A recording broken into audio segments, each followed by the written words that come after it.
Chondroitin is a structural component of cartilage commonly used as a dietary supplement for osteoarthritis that shares a similar story with glucosamine.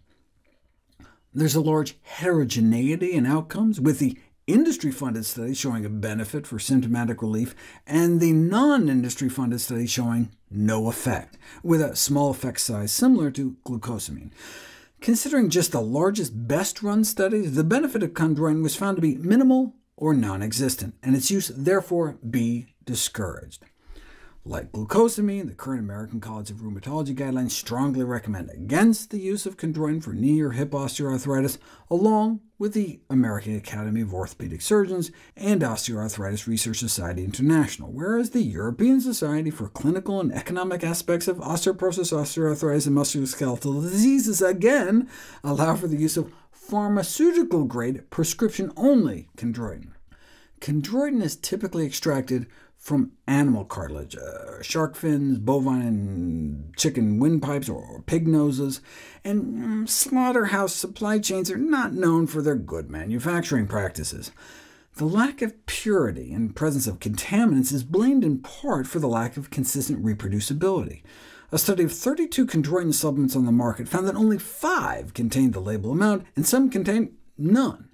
Terms like quality tested or retail price were found to provide no basis for judging quality. Some of the cheapest and the most expensive chondroitin on the market contained less than 10% actual chondroitin.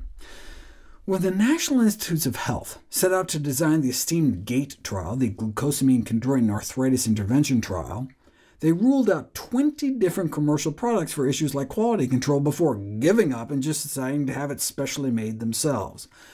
More than 1,500 patients with symptomatic knee osteoarthritis were randomized to take standard daily doses of glucosamine, chondroitin, both glucosamine and chondroitin, an NSAID anti-inflammatory drug, or a placebo for 6 months. Only the drug beat out placebo for pain management. Neither glucosamine and chondroitin alone or in combination reduced pain effectively, and neither did it have any significant effect on delaying disease progression on X-ray.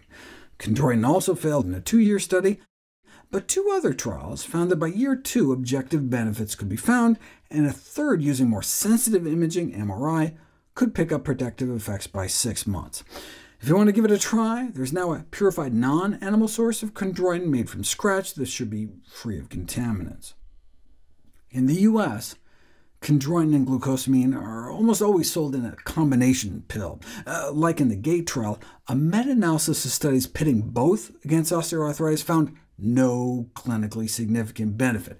However, there had never been a trial in which pharmaceutical-grade, prescription-only preparations of both were used together, until finally one was published in 2017. The multi-center, randomized, double-blind, placebo-controlled clinical trial had to be stopped prematurely because one group was doing so much better than the other that it was deemed unethical to continue. See how much more one of the treatments was reducing pain? But that superior treatment was the placebo. Unexpectedly, when the code was broken, it turned out that the placebo group did better. In other words, the industry-funded study found that their own pharmaceutical-grade chondroitin glucosamine was making the pain significantly worse compared to a sugar pill.